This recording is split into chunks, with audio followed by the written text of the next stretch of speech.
Welcome to news alerts. 10 ఆగస్టులోపే రైతులకు 2 లక్షల రుణమాఫీ చేస్తామని హామీ ఇచ్చి కాంగ్రెస్ ప్రభుత్వం రైతులను నిలువునా మోసం చేసిందని మాజీ మంత్రి హరీష్ రావు విమర్శించారు. జగిత్యాల జిల్లా కోరుట్ల నియోజకవర్గంలో జరిగిన మహాపాదయాత్రలో హరీష్ రావు పాల్గొన్నారు. ఈ సందర్భంగా అక్కడి రైతులు, మహిళలతో ఆయన మాట్లాడారు.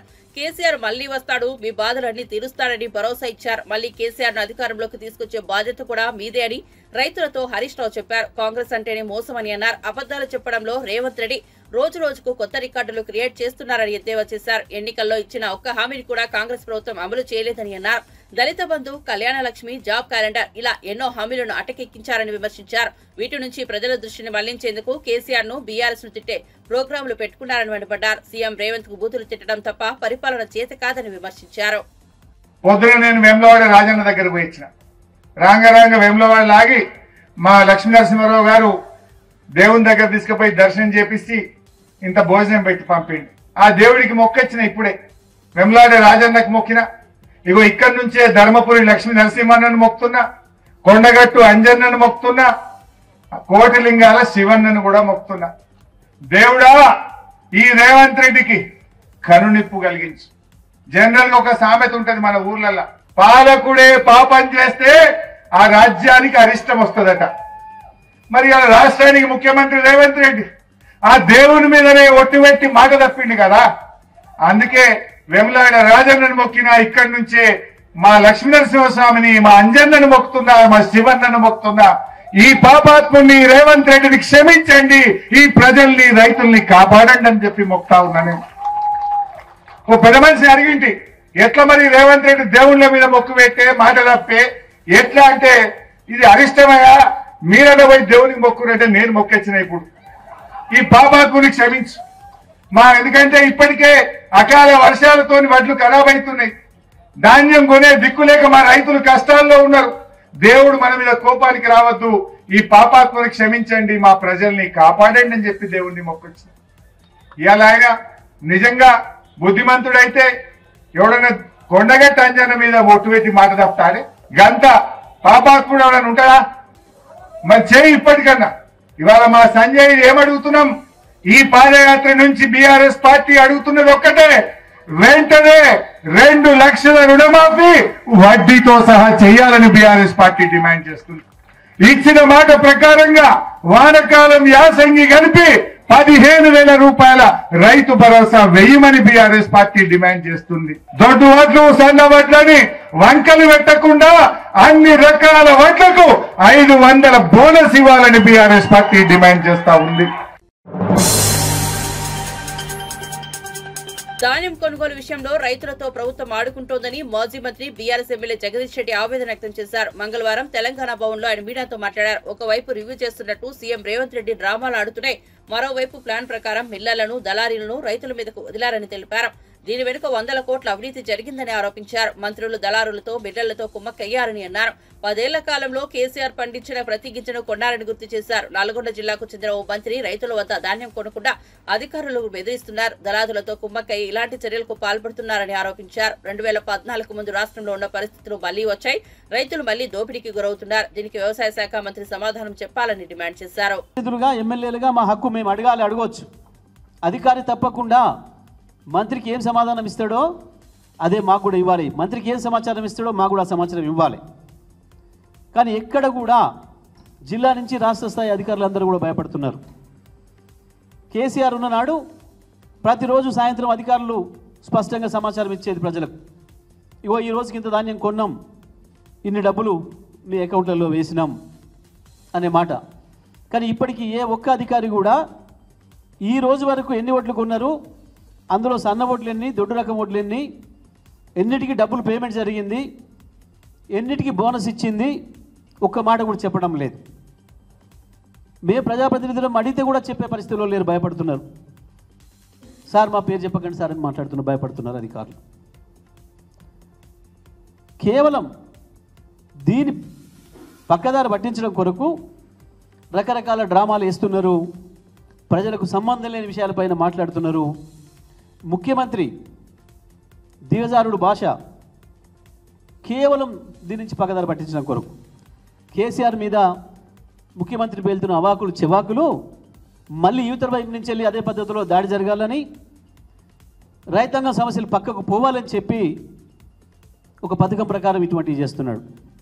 ఏమన్నాడు కేసీఆర్? నిన్ను ప్రజానికానికి గుర్తు చేస్తున్నా, మిమ్మల్ని కూడా అడుగుతున్నా మీడియా మిత్రుల్ని.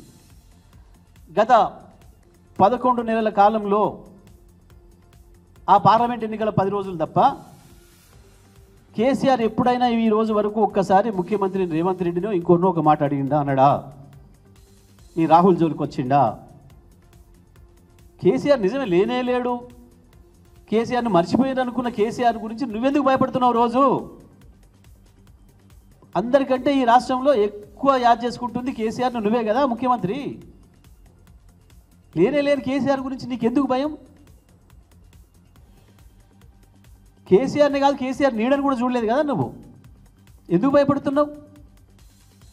ఎందుకు మాట్లాడుతున్నావు ఆ చెత్త మాటలన్నీ? ఎందుకు ఆ రోత మాటలన్నీ?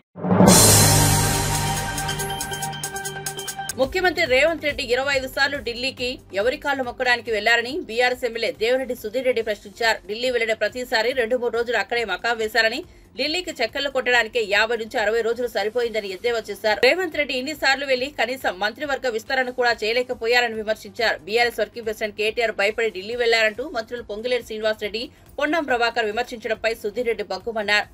అమృత్ టెండర్ల విషయంలో కేంద్ర మంత్రికి ఫిర్యాదు చేస్తామని కేటీఆర్ ముందే చెప్పి వెళ్లారని గుర్తు చేశారు. తెలంగాణ భవన్లో ఎమ్మెల్యే కాలేరు వెంకటేష్ తో కలిసి మీడియాతో మాట్లాడుతూ బీజేపీ, కాంగ్రెస్ కుమ్మక్కై బీఆర్ఎస్ ను డ్యామేజ్ చేయాలని కుట్ర పన్నారని, కేసీఆర్ కుటుంబాన్ని బద్నాం చేయాలని చూస్తున్నాయని ధ్వజమెత్తారు. నువ్వు బీజేపీ తోటి కుమ్మక్కైపోయి ఈడీ యొక్క వార్త బయటికి రాలేదు, మాకేం కర్మ. ఇవాళ కొన్ని టెండర్ల గోల్మాల్ విషయంలో కేంద్ర మంత్రికి రిప్రజెంట్ చేద్దామని చెప్పేసి కేటీఆర్ గారు పోతే అడ్డగోలి మాటలు పొన్నం ప్రభాకర్ గారు, పొంగులేటి శ్రీనివాసరెడ్డి గారు ఈ విధంగా మాట్లాడుతున్నారు. మొన్నటికి మొన్న మీరు ఏదో ఒక కేసులో అయినా నిరికిద్దామని ప్రయత్నం చేస్తే అప్పుడు మలేషియాకు తెలంగాణ మహాసభలు మలేషియాలో ఉంటే మరి మలేషియాకు పోతే పారిపోయిందని చెప్పేసి మళ్ళీ మీరు అంటారని చెప్పి మలేషియా ట్రిప్ క్యాన్సిల్ చేసుకొని ఇక్కడే ఉన్నా మీకు పుట్టినరోజు శుభాకాంక్షలు. మీ ఏ ఆర్గనైజేషన్ ఏసీబీనా ఈడీనా ఎవరిని పంపిస్తారు రమ్మని చెప్పండి, నేను ఫేస్ చేస్తాను సిద్ధంగా ఉందని చెప్పిన ధైర్యశాలి కేటీఆర్ గారు అని చెప్పేసి సందర్భంగా మనవి చేసుకుంటా ఉన్నాం. టెండర్ల గోల్మాల్లో కుంభకర్మ మీద దొరికిపోతారని చెప్పేసి భయంతో కేటీఆర్ గారు అమృత్ టెండర్ల విషయంలో భయంతో ఈ విధమైనటువంటి ఆరోపణలు చేస్తుంది తప్ప ఇది దివాళకోర రాజకీయానికి ఒక నిదర్శనం. ఎప్పుడు వేస్తే అభివృద్ధిని పక్కకు పెట్టిండ్రు, వాగ్దానాలు పక్కకు పెట్టిండ్రు. కేసీఆర్ గారి కుటుంబాన్ని ఏ విధంగా టార్గెట్ చేయాలి, ఏ విధంగా వాళ్ళని నష్టం చేయాలి, ఏ విధంగా వాళ్ళని ఇబ్బందులు నెట్టాలని చెప్పి కేవలం ఒకే ఒక ప్రయత్నం తప్ప ఈ రాష్ట్రంలో ఇంకా ఏమాత్రం కూడా ఏ ప్రయత్నాలు కానీ ఏ అభివృద్ధి కానీ జరుగుతలేదంటే నిజంగా చాలా బాధాకరంగా ఉంది. రేవంత్ రెడ్డి గారు ఈ 340 రోజులలో 26 మళ్ళీ ఈ రోజు ఒకసారి 27 సార్లు ఢిల్లీకి పోయింది. ఈ 340 రోజుల పరిపాలనలో 27 సార్లు ఢిల్లీకి పోయింది. ఒకసారి 11 రోజులు ఉన్నాడు, ఒకసారి 6 రోజులు ఉన్నారు. పోయినప్పుడల్లా 1.5 డే 2 డే కంపల్సరీ అంటే 50-60 రోజులు దాదాపు కేవలం ఢిల్లీ చక్కర్లు కొడతానికి ఇలా సరిపోయింది. ఇప్పటికి కూడా నిజంగా కూడా మిగతా యొక్క మంత్రివర్గ విస్తరణ కూడా కనీసం చేసుకోలేకపోయింది. మరి ఢిల్లీకి 27 సార్లు పోయి మంత్రివర్గ విస్తరణ లేకపోతే అది డిస్కషన్ అని చెప్పేసి అంటా ఉన్నారు. కానీ ఒక పార్టు కాంగ్రెస్ పార్టీ పనులు చేసుకుంటారు, రెండో పార్టు బీజేపీ తోటి ఏ విధంగా సన్నిహితమవుతుందన్న ప్రయత్నంలోనే 27 సార్లు ఢిల్లీకి పోయిందని చెప్పి ప్రధానంగా మాకు వచ్చిన ఇన్ఫర్మేషన్. మరి మీరు బీజేపీ తోటి ఈరోజు కుమ్ముక్కైపోయి బీఆర్ఎస్ పార్టీని తొక్కుదామని చెప్పి ప్రయత్నం చేస్తున్నారు. కానీ తిరుమల తిరుపతి పాలక మండలి సభ్యుడు భానుప్రకాష్ రెడ్డిని ఎన్టీఆర్ జిల్లా బీజేపీ నేతల ఆధ్వర్యంలో ఘనంగా సన్మానం చేశారు. ఈ కార్యక్రమానికి ఎన్టీఆర్ జిల్లా అధ్యక్షుడు అడ్డూరి శ్రీరామ్ అధ్యక్షత వహించారు. బీజేపీ రాష్ట్ర media incharge Paturi Nagabhushanam, minority Morcha రాష్ట్ర అధ్యక్షుడు షేక్ బాజీ, మువ్వల వెంకట సుబ్బయ్య, శ్రీధర్, మాదల రమేష్ పట్నాయకులు హాజరయ్యారు. ఈ సందర్భంగా భానుప్రకాష్ రెడ్డి మాట్లాడుతూ అతిపెద్ద ధార్మిక క్షేత్రం కలియుగ ప్రత్యక్ష దైవం వెంకటేశ్వర స్వామి దేవస్థానంలో టీటీడీ బోర్డు మెంబర్ గా నాకు అవకాశం కల్పించినందుకు కూటమి ప్రభుత్వానికి ధన్యవాదాలను తెలిపారు. గతంలో టీటీడీలో సేవ చేసేందుకు కూటమి ప్రభుత్వం అవకాశం కల్పించింది. ఏపీలో ఆలయాలకు మంచి రోజులు వచ్చాయన్నారు. తిరుమల తిరుపతి దేవస్థానాల్లో పనిచేసేదానికి వీలు లేదు. స్వామివారి దగ్గర జీతం తీసుకొని స్వామివారి ఉప్పు తింటూ స్వామివారి ప్రసాదం తీసుకొని ఏ వ్యక్తి కూడా తిరుమల తిరుపతి దేవస్థానాల్లో పనిచేసేదానికి అర్హుడు కాదు అని చెప్పి భారతీయ జనతా పార్టీ గట్టిగా విజయవాడ కనకదుర్గమ్మ పాదాల దగ్గర నుంచి గట్టిగా అన్యమతస్తుల్ని హెచ్చరిస్తున్నాం. మేము మాకు మీ సేవలు అవసరం లేదు, స్వామివారిని నమ్మని వాళ్ళు మాకు అవసరం లేదు. అతి పెద్ద ధార్మిక క్షేత్రం, కోట్లాది మంది హిందువులకు ఆరాధ్య దైవం వెంకటేశ్వర స్వామి. ఆ వెంకటేశ్వర స్వామి సేవకి నాకు అవకాశం కల్పించినటువంటి మా ఎన్డీఏ కూటమి పెద్దలు, గౌరవనీయులు రాష్ట్ర ముఖ్యమంత్రి గారు నారా చంద్రబాబు నాయుడు గారు, లోకేష్ బాబు గారు, పవన్ కళ్యాణ్ గారు, మా రాష్ట్ర అధ్యక్షురాలు పురంధేశ్వరి గారు, మా మంత్రివర్యులు సత్యకుమార్ యాదవ్ గారు, అలాగే మా పార్టీ పెద్దలు నా మీద నమ్మకంతో నా మీద ఈ గురుతరమైనటువంటి బాధ్యతని అప్పగించారు. గతంలో కూడా ఒకసారి స్వామివారి సేవలో పనిచేసే అవకాశం నాకు భారతీయ జనతా పార్టీ అప్పటి ఎన్డీఏ కూటమి నాకు అవకాశం ఇచ్చింది. తిరిగి ఈ అవకాశం కల్పించినందుకు పార్టీలో ఉన్నటువంటి ప్రతి ఒక్కరికి మనస్ఫూర్తిగా కృతజ్ఞత తెలియజేసుకుంటున్న మిత్రులారా. ధార్మిక క్షేత్రంలో దాపరికాలు ఎందుకని చెప్పి ఆ రోజు భారతీయ జనతా పార్టీ ప్రశ్నించింది. ఏ రోజు కూడా తిరుమల తిరుపతి దేవస్థానాల్లో ధర్మకర్తల మండలిలో తీసుకునే నిర్ణయాల్ని వెబ్సైట్లో పొందుపరచలేదు. ఏ రోజు కూడా తిరుమల తిరుపతి దేవస్థానాల్లో బోర్డులో సుదీర్ఘంగా ఏ అంశం మీద చర్చ జరగలేదు. పూర్తిగా దేవస్థానాన్ని ఒక జగన్మోహన్ రెడ్డి ఎస్టేట్గా ఆ రోజు మార్చుకోవడం జరిగింది మిత్రులారా. ఇది ఎందుకంటే చాలా బాధేస్తుంది. తిరుమల తిరుపతి దేవస్థానం అంటే అఖిలాండ కోటి బ్రహ్మాండ నాయకుడు, కలియుగ ప్రత్యక్ష దైవం. అలాంటి క్షేత్రాన్ని, ధార్మిక క్షేత్రాన్ని ధనార్జన క్షేత్రంగా మార్చుకున్నారు మిత్రులారా. తాము చెప్పినట్టు వినకపోతే ఎన్కౌంటర్ చేస్తామని పోలీసులు బెదిరించారని social media activist Varra Ravinder Reddy magistrate కు వాంగ్మూలం ఇచ్చారు. ఈ విషయాన్ని రవీందర్ రెడ్డి తరపున న్యాయవాదులు నాగిరెడ్డి, ఓబులెడ్డి మీడాకు తెలిపారు. న్యాయవాదులు తెలిపిన వివరాల ప్రకారం వర్రా రవీందర్ రెడ్డిని నెల 4వ తేదీన పోలీసులు కడప తాలూకా పోలీస్ స్టేషన్ కు తీసుకెళ్లి 41A నోటీసు ఇచ్చారు. తర్వాత తనతో వచ్చిన న్యాయవాది హరినాథ్ రెడ్డి స్నేహితుడు మహేశ్వర్ రెడ్డిని పోలీసులు ఇబ్బందులకు గురి చేశారు. ఈ నేపథ్యంలోనే వర్రా రవీందర్ రెడ్డి హైదరాబాద్ వెళ్లారు. కాగా ఈ కేసు విషయమై జిల్లా ఎస్పీని బదిలీ చేయడంతో పాటు సీఐని సస్పెండ్ చేశారని తెలిసి అతడు స్వచ్ఛందంగా లొంగిపోయేందుకు స్నేహితులైన వెంకట సుబ్బారెడ్డి, ఉదయ్ కుమార్ రెడ్డితో కలిసి కారులో కడప వస్తుండగా ఈ నెల 8న కర్నూలు టోల్ ప్లాజా వద్ద పోలీసులు అదుపులోకి తీసుకున్నారు. తర్వాత ఓ ఇంట్లోకి రవీంద్రనాథ్ రెడ్డిని తీసుకెళ్లి పోలీసులు విచారించారు. ఆ సమయంలో ఎన్కౌంటర్ చేసేందుకు వెనకాడబోమని పోలీసులు అతనిని బెదిరించారు. సినిమా సీరియస్ గా నడుస్తున్నప్పుడు డైవర్షన్ కోసం ఒక కమెడియన్ వస్తాడు. అచ్చం అలాగే ఇప్పుడు టీడీపీ ఆఫీస్ లో ఆనం వెంకటరమణారెడ్డి అనే ఒక కమెడియన్ ప్రత్యక్షమయ్యాడు. విచక్షణ లేకుండా మాట్లాడుతున్నారని వైఎస్ఆర్సీపీ రాష్ట్ర అధికార ప్రతినిధి పుత్తా శివశంకర్ రెడ్డి ఆక్షేపించారు. ఆనం ఇకరైనా నోరు అదుపులో పెట్టుకోవాలని, లేకపోతే తాము మాట్లాడగలమని ఆయన స్పష్టంగా తేల్చి చెప్పారు. తమ అధినేతను ఏకవచనంతో సంబోధిస్తున్న ఆనం వైఖరిని తీవ్రంగా తప్పుపట్టారు. అలా తాము మాట్లాడగలమని, అయితే వైఎస్ఆర్సీపీ తమకు సంస్కారం ఉందని చెప్పారు. ఆనాడు చంద్రబాబును ఔరంగజేబుతో పోల్చిన ఎన్టీఆర్ మాటలు ప్రస్తావించిన ఆయన త్వరలో తన తండ్రి చంద్రబాబును కూడా నారా లోకేష్ ఔరంగజేబు మాదిరి పక్కకు నెట్టి సీఎం కుర్చీ లాక్కుంటారని బయట జోరుగా ప్రచారం జరుగుతోందని గుర్తు చేశారు. ఇకరైనా ఆనం నోరు అదుపులో పెట్టుకోవాలని, మళ్లీ తమ నాయకులపై పిచ్చి పిచ్చిగా మాట్లాడితే నాలుక చీరేస్తానని శివశంకర్ రెడ్డి హెచ్చరించారు. మామూలుగా సినిమాలో సీరియస్గా సినిమా జరిగేటప్పుడు మధ్యలో ఒక కామెడీ సీన్ ఉంటుంది. ఎందుకంటే జనాలను ఒక కమెడియన్ వచ్చేసి ఎంటర్టైన్ చేస్తాడు. అచ్చం అదేలాగా ఈరోజు తెలుగుదేశం పార్టీ కార్యాలయం నుంచి ఏదో అసెంబ్లీ గురించి దాని గురించి రాష్ట్రం అంతా చర్చ జరుగుతున్నప్పుడు ఒక కమెడియన్ వచ్చాడు. ఆ కమెడియన్ వచ్చి ప్రెస్ మీట్ పెట్టి ఏదేదేదో పిచ్చి కారుకుతలన్నీ కూశాడు. ఏం కూశాడు? జగన్మోహన్ రెడ్డి గారికి ఏదో మెంటల్గా బాగలేదు, దాని గురించి ఏదో బెతలాం హాస్పిటల్ తీసుకెళ్ళాలి, అధ్యక్షులు మార్చాలి, అసెంబ్లీకి ఎందుకు రావు అని ఏదో నానా మాటలు అన్నాడు. ఒకే ఒక్కటి, ఎవరైతే మాట్లాడుతున్నారో ఆ కమేడియన్ భాష, ఆ కమేడియన్ హావభావాలు, ఆ కమేడియన్ యొక్క రూపురేఖలు చూస్తే ఎవరికి మెంటల్ ఉంది, ఎవరికి పిచ్చింది అనేటువంటిది అర్థమవుతుంది. అదేవిధంగా ఫస్ట్ ఒకసారి గుర్తుపెట్టుకోయ్యా కమేడియన్ నల్లబాలు గారు, మీరు మెంటల్ అనేటువంటి పదం వాడతానే ఇమ్మీడియట్గా గుర్తుకొచ్చేది మీ పార్టీలోనే ఒక యాక్టర్ వాళ్ళ ఇంట్లో కాల్పులు జరిగితే సాక్షాత్తు నిమిషంలో జాయిన్ అయ్యి డాక్టర్ల చేత అదే మెంటల్ సర్టిఫికేట్ తీసుకొని బెయిల్ మీద బయటకు వచ్చిన మాట వాస్తవమా కాదా?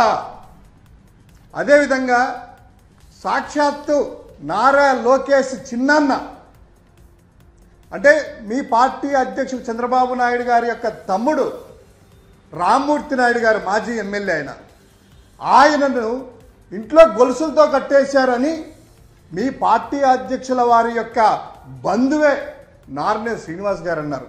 అవునా కాదా? అసలు ఆయన కొడుకు నారా రోహిత్ గారి ఎంగేజ్మెంట్ జరిగితే అందరు కనిపించారు కదా, మరి ఆయన ఎందుకు కనిపించలేదు? ఒకసారి మీ అధ్యక్షుని అడుగుతావా నల్లబాలు? నోరుందని ఇష్టం వచ్చినట్టు మాట్లాడకూడదు. ఇక అసెంబ్లీకి వచ్చేటువంటిది అసెంబ్లీకి రావాలన్నా వద్దా అనేది మా పార్టీ లెజిస్లేట్ పార్టీ యొక్క నిర్ణయం. ప్రజల తరపున టీవీ5, ఈనాడు, ఏబిఎన్ ప్రశ్నించడం మానేసేయని వైఎస్ఆర్సీపీ నేత పోసాని కృష్ణమురళి అన్నారు.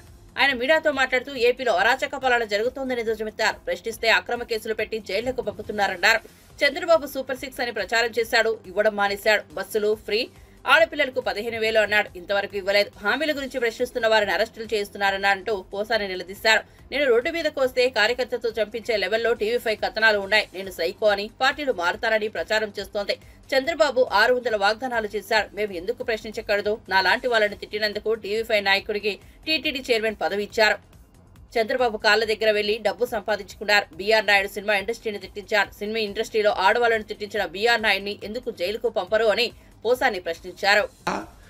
అతను నేను నిశేషం పోయండి కళ్ళలో, వాడు బొచ్చగాడు తరిగి కొట్టండి ఆ దున్నపోతుని అని నువ్వంటే క్యాట్ బాల్తో కొట్టలేదా? లక్కీగా బతికి బయటపడలేదా జగన్మోహన్ రెడ్డి? ఇవి తిట్లు, ఇవి ఎప్పుడైనా ప్రజలకి తెలియజెప్పావా?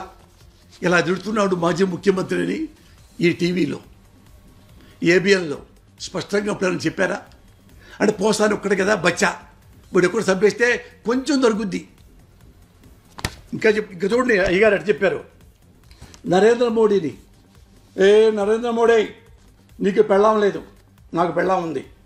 నీకు బిడ్డలేరు, నాకు బిడ్డ ఉంది. నువ్వు రౌడీవి, ఖేడీవి. మోడీ కాదురా నువ్వు ఖేడీ. ఇది the great honest Everest politician, honest fellow Narendra Modi. ఆ జడ్జిమెంట్ను పట్టుకొని ఎంత నీచంగా మాట్లాడారు. ఎవడన్నా ఈ చెంచా మీడియాలో దీన్ని కదా ప్రముఖం కానాలి.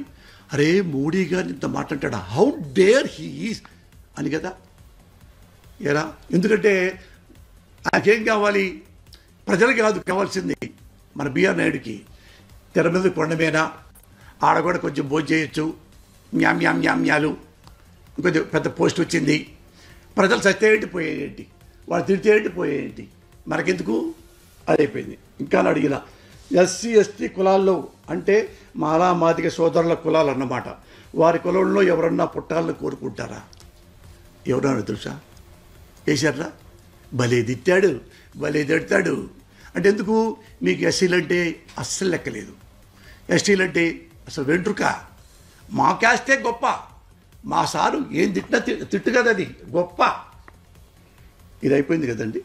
ఇక ఇది చెప్పేటోండి. ఇదిగో నెక్స్ట్ ఒక్కొక్కడిని బట్టలకు తీసుకొడతా నారా లోకేష్ గారు. తెలుసుగా రెడ్ బుక్ తీసుకొని సిడ్నీ కామన్వెల్త్ సమావేశంలో భారత ప్రతినిధిగా పాల్గొనడం ఆనందంగా ఉందని బీజేపీ రాష్ట్ర అధ్యక్షులు పురంధేశ్వరి అన్నారు. ఈ నేపథ్యంలో ఆమె మాట్లాడుతూ మహిళా ప్రతినిధుల పట్ల ఇతర అంశాలపై చర్చించామన్నారు. సోషల్ మీడియా పోస్టులతో మహిళలు మానసికంగా కుంగిపోతున్నారంటూ ఆగ్రహం వ్యక్తం చేశారు. మహిళా ప్రజా ప్రతినిధులకు శిక్షణ తరగతులు నిర్వహించి ఆత్మస్థైర్యాన్ని నింపాలని సూచించారు. కామన్వెల్త్ లో సిడ్నీలో జరిగినటువంటి కాన్ఫరెన్స్ లో నేను భారతదేశానికి సంబంధించినటువంటి ఈ కామన్వెల్త్ విమెన్ పార్లమెంటేరియన్ చాప్టర్ కి నన్ను స్పీకర్ గారు ఓం బిర్లా గారు నన్ను చైర్మన్ గా వారు నియమించడం జరిగింది.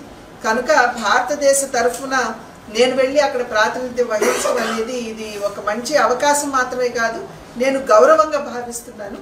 ఎందుకంటే భారతదేశానికి ప్రాతినిధ్యం వహించడం అంటే అది నిజంగా చాలా గర్వించదగ్గ విషయంగా భావిస్తూ అన్ని సమావేశాల్లో పాల్గొనడం జరిగింది. మన రాష్ట్రం నుండి కామన్వెల్త్ పార్లమెంటేరియన్స్ కాబట్టి స్పీకర్లు కూడా ఆహ్వానిస్తారు. రాష్ట్రానికి సంబంధించినటువంటి అయ్యన్న పాత్రుడు గారు కూడా అక్కడికి రావడం జరిగింది. అది చాలా విజయవంతంగా ఈ కార్యక్రమం నిర్వహించబడింది. కనుక వారు ఇచ్చేటువంటి సహకారాన్ని అందిపుచ్చుకుంటూ గడిచిన ఒక 10 సంవత్సరాల కాలంగా ఇండియా చాప్టర్ ఏదైతే ఉందో కొంచెం ఒక నిర్లప్త ధోరణిని అవలంబిస్తున్నటువంటి సందర్భంలో దాన్ని యాక్టివేట్ చేసి ముందుకి తీసుకువెళ్ళేటువంటి బాధ్యత నా మీద ఉన్నటువంటి సందర్భంలో నా మీద విశ్వాసంతో నాకు ఇచ్చినటువంటి ఈ అరుదైనటువంటి అవకాశానికి ఈ బాధ్యతకి సంపూర్ణమైనటువంటి న్యాయం చేసే దిశగా నేను ప్రయత్నం చేస్తాను. ఫోన్ ట్యాపింగ్ కేసులో బీఆర్ఎస్ నేత నకిరేగల్ మాజీ ఎమ్మెల్యే చిరుమతి లింగయ్యకు పోలీసులు నోటీసులు ఇచ్చిన విషయం తెలిసిందే. ఈ కేసులో ఇప్పటికే అరెస్ట్ అయి జైల్లో ఉన్న తిరుపతన్నతో లింగయ్య కాంటాక్ట్ ఉండటంతో నోటీసులు జారీ చేశారు. అయితే తాజాగా ఈ నోటీసులపై మాజీ మంత్రి సూర్యాపేట ఎమ్మెల్యే జగదీష్ రెడ్డి స్పందించారు. మంగళవారం తెలంగాణ భవన్ ఆయన మీడియాతో మాట్లాడారు. కేవలం ఎవిడెన్స్ కోసమే తమ మాజీ ఎమ్మెల్యేలు నోటీసులు ఇచ్చారు. దానికి మా మాజీ ఎమ్మెల్యేలు సమాధానమిస్తారని చెప్పారు. అధికారాన్ని అడ్డం పెట్టుకుని ఎన్ని రకాలుగా వీలైతే అన్ని రకాలుగా బీఆర్ఎస్ నేతలను ఇబ్బంది పెట్టేందుకు ప్రభుత్వ పెద్దలు చూస్తున్నారని అనుమానం వ్యక్తం చేశారు. అయితే తామేం భయపడే వాళ్ళం కాదని అన్నారు. మహారాష్ట్ర ఎన్నికల్లో ఎవరు గెలిస్తే మాకేంటి, ఓడితే మాకేంటని తెలిపారు. కాంగ్రెస్ బీజేపీ ఒకటేనని అంటున్నామని వెల్లడించారు. రాష్ట్ర ప్రభుత్వ అవినీతిపై బండి సంజయ్ కిషన్ రెడ్డి ఎందుకు మాట్లాడడం లేదని ప్రశ్నించారు. వాల్మీకి స్కామ్ లో ఎందుకు బీజేపీ విచారణ చేయడం లేదని అడిగారు. రాష్ట్ర మంత్రిపై జరిగిన ఈడీ దాడుల వివరాలను ఎందుకు బయట పెట్టడం లేదని అన్నారు. చెప్పారు మా పరిస్థితికి ఇట్లా ఉంది ఊళ్ళలో పోతే అని, దాన్నే మాట్లాడుతున్నారు, దాన్నే మీడియాలో పెడుతున్నారు, పోస్టులు చేస్తున్నారు. దాన్ని చూసి భయపడుతున్నావు, సోషల్ మీడియాను చూసి భయపడుతున్నావు.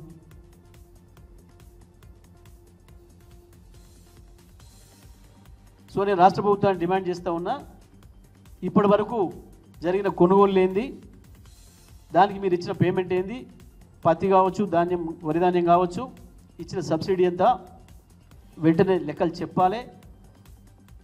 రైతాంగం దోపిడికి గురి కాకుండా చూడాల్సిన బాధ్యత ఉంది. అనుకున్న ప్రకారం ఎంఎస్పీ కంటే ఏ రైతు తక్కువ అమ్ముకున్నా దానికి రాష్ట్ర ప్రభుత్వానికి పూర్తి బాధ్యత. తప్పకుండా మీరు మిల్లర్ రైతులు కుమ్మక్కయ్యే రైతాంగానికి ద్రోహం చేస్తున్నారనే విషయాన్ని ఒప్పుకున్నట్లే. రైట్.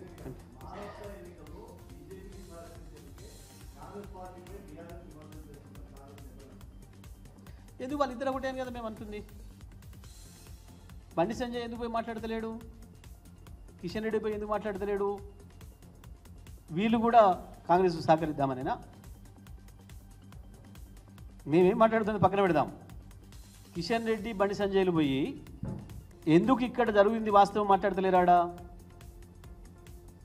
రేవంత్తో మిలాఖత, రాహుల్ గాంధీతో మిలాఖత, ఎందుకు మాట్లాడతలేరు? మేమేం మహారాష్ట్రకు పోలేదే.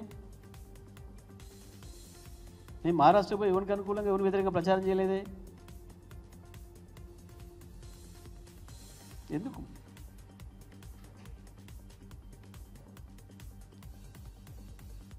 మాకు ఎవడు గెలిస్తే మాకేముంది, ఎవడు ఓడితే మాకేముంది? ఆడ